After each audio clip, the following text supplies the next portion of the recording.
Factories closed one after another.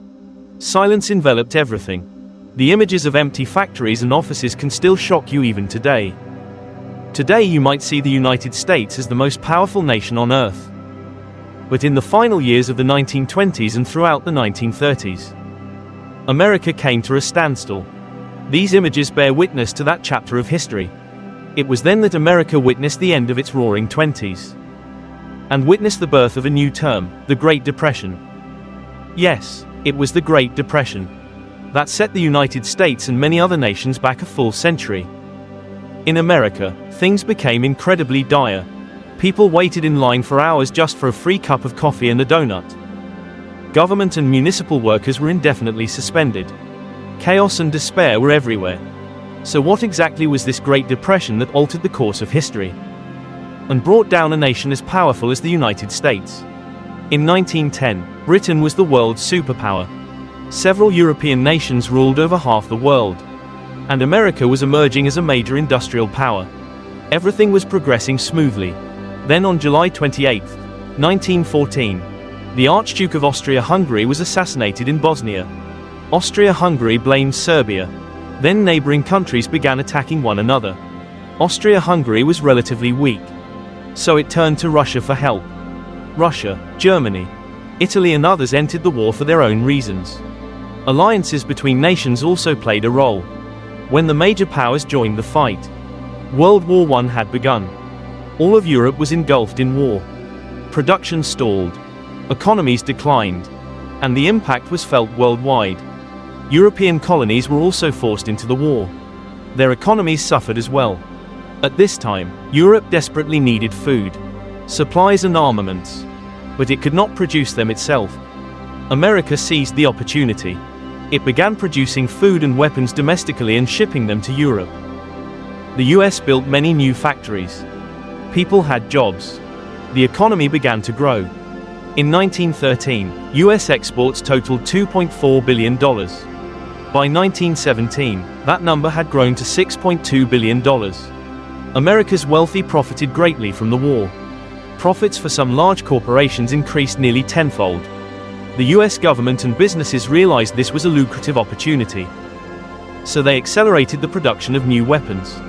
When the war ended in 1918, all of Europe lay in ruins. But America emerged even stronger. The US began providing loans to war-torn nations and demanded gold as collateral. In America, everyone had a job.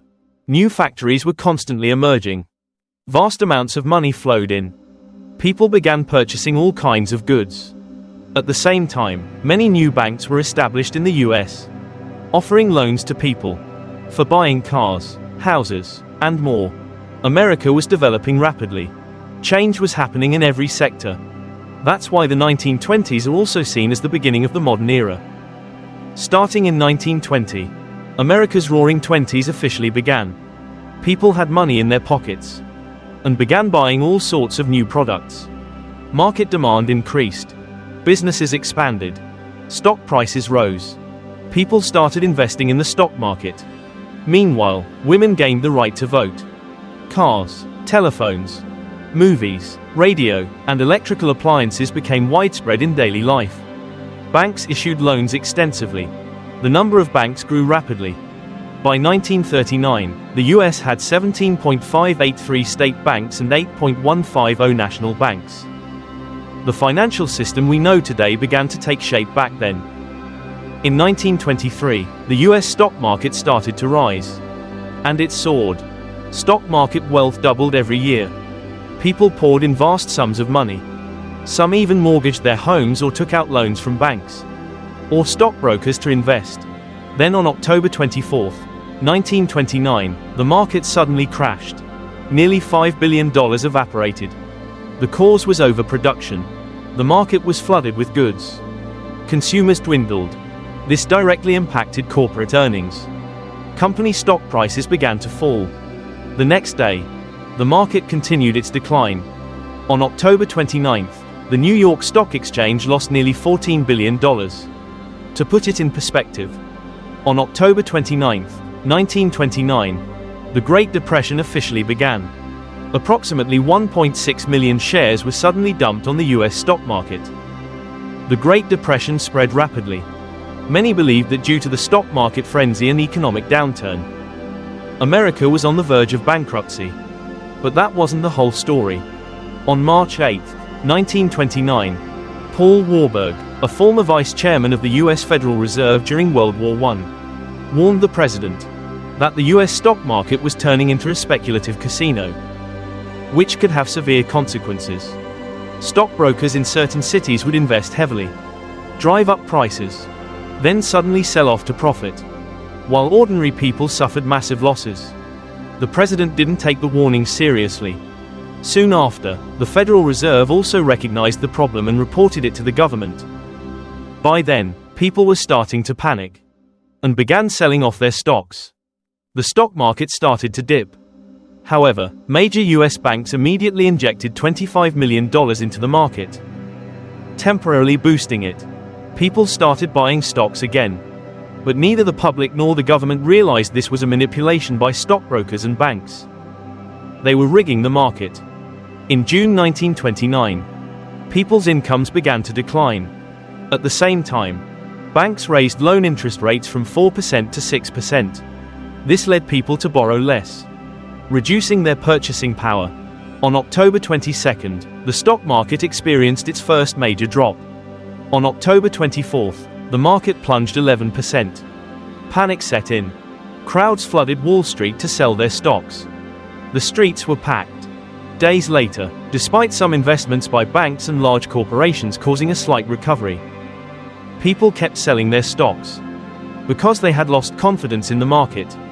Between October and November 1929, people's incomes fell. Banks and stockbrokers, worried that people couldn't repay their loans, began demanding repayment. Some sold stocks to pay back loans, but most suffered heavy losses in the stock market and couldn't repay their debts. Banks that couldn't recover their loans started incurring losses and eventually failed. Seeing banks collapse, people who had deposited their savings rushed to withdraw their money. But the banks had no money left to give. So not only borrowers and lenders went bankrupt, but also those who had simply kept their money in the bank suffered devastating losses. By now, most Americans were broke, with no money to buy goods.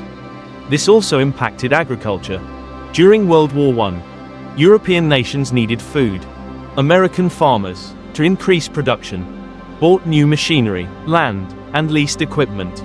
They indeed made good money and became prosperous. But after the war ended, demand for food decreased. Yet farmers continued producing. And because people could buy food at lower prices, farmers, trying to survive, had to sell as much as they could. By 1939, people had no money. Farmers could barely make a living. Many ended up on the streets. On one hand, there was overproduction. On the other, unemployment was skyrocketing.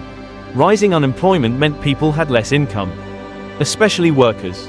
Factories began cutting wages and selling finished goods at lower prices. This deepened the economic crisis.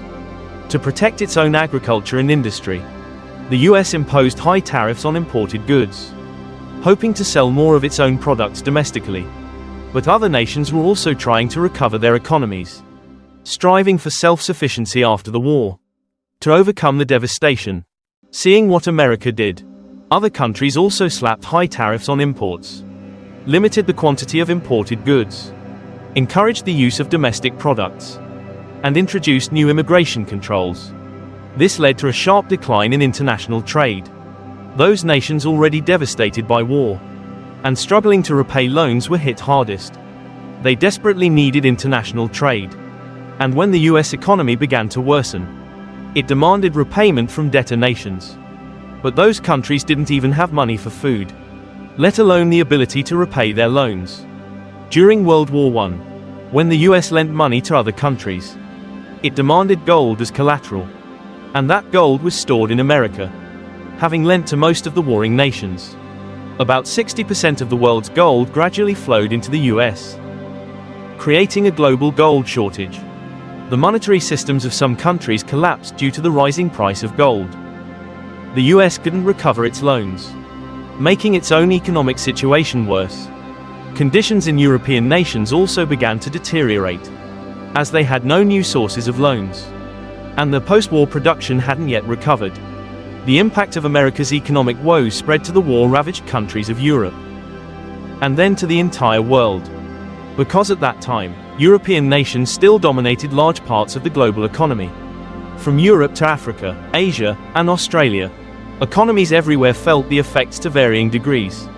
The first major victim of the economic crisis was Austria. On May 11, 1931, news broke that Creditanstalt, Austria's largest private bank, was on the verge of collapse. This news sent shockwaves of panic across Europe. People began to think that demanding loan repayments from some countries was hopeless. Germany was hit particularly hard, because its banking sector was already weak. The Austrian government issued a statement to calm the public, pledging to cover all foreign debts. But the economic crisis was too severe. The government's promise did little to improve the situation. In Germany, panic was absolute. Within just 3 weeks, foreign capital withdrew $500 million in deposits from German banks. This also affected German businesses. They pulled massive amounts of deposits from Germany's largest financial institutions, Danat Bank and the Reichsbank. As the situation worsened, banks were forced to close. Then the government shut down all banks indefinitely, except the Reichsbank. With banks closed, the economic downturn intensified. Life became even harder for people. The middle class was hit hardest. Due to the Great Depression, unemployment in Germany soared. Around 6 million people lost their jobs by 1929. The Depression also affected German politics. The ruling parties lost credibility. Adolf Hitler, leader of the Nazi Party, seized this opportunity to rise and seize power. It was because of the economic crisis that the Nazis were able to establish their rule in Germany. The collapse of Austrian and German banks also affected Britain. People started withdrawing their deposits from the Bank of England, having lost faith in the banking system.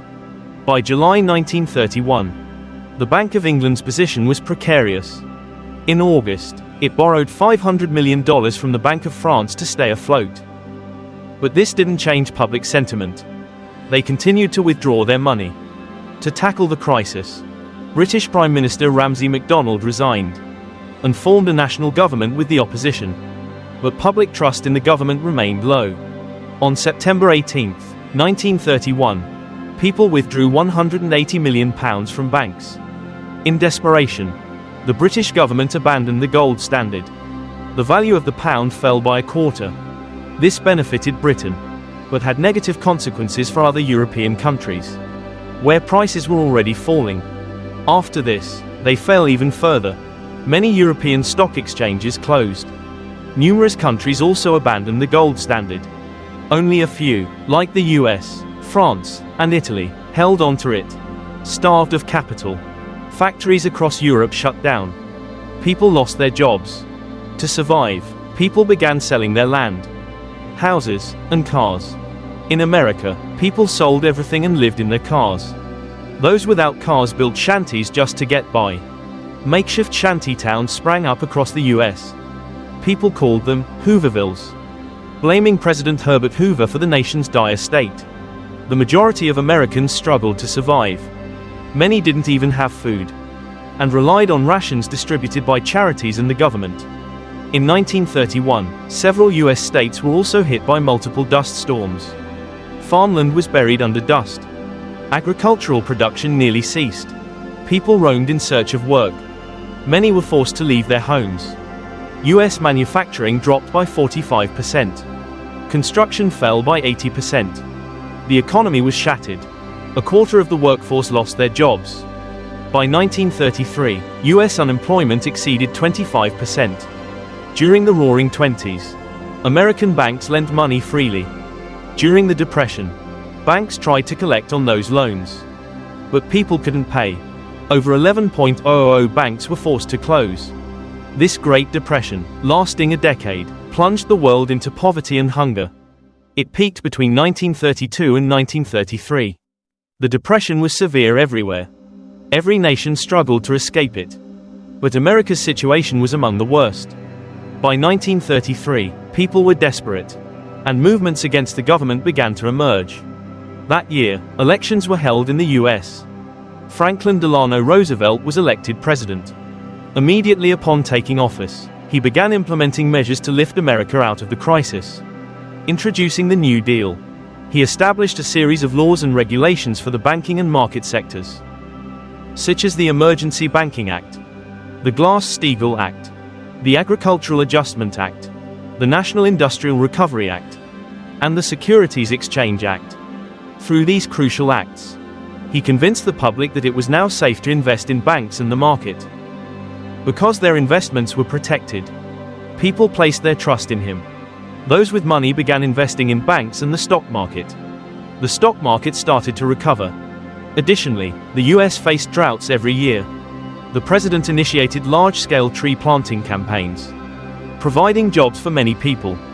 The American economy gradually got back on track. Banks no longer lent money indiscriminately, and carefully reviewed documents when issuing other loans, reducing the risk of bank failures. The US economy began to recover. By 1937, unemployment had dropped to 14.3%. But then, World War II broke out in Europe. In 1939, World War II began. Europe needed weapons and other supplies. America seized the opportunity once again, reopening closed factories, producing advanced weapons and selling them to Europe. The war created global food shortages, and conditions for American farmers began to improve. In 1941, the US itself entered the war. By the time World War II ended, America had emerged strong once more, and continued its ascent from there. As America grew stronger, the global depression gradually came to an end. After all, it had started in America. The Great Depression not only caused global losses, but also changed the world. After it ended, many things were different. The Soviet Union, being communist, had remained largely isolated from the capitalist system. Most capitalist nations had cut commercial and diplomatic ties with it. This ironically helped the USSR weather the Depression.